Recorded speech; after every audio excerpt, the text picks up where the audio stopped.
Hello everyone, welcome back to our channel How to Tutorials. In today's video, we're going to see how you can log into your Credit Karma account. Well, it is a very easy and simple process, so let's dive right into it. First thing that you need to do is simply open the application on your phone.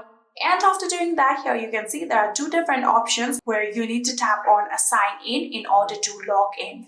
So after tapping on sign in, here you can see there are the option of adding down your email and your password. All you need to do is simply add down the email and the password of your Credit Karma account and then tap on continue. So here you can also see the option of remember me. If you select this remember me option, next time that you want to log into your Credit Karma application, this application will remember your details and will help you out with that.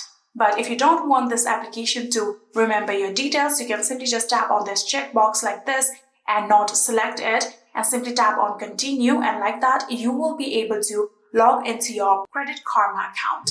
And yeah, that is it. I hope this video was helpful to you guys. If it was, please do not forget to hit that subscribe button and like our video. Thank you so much for watching. See you in the next.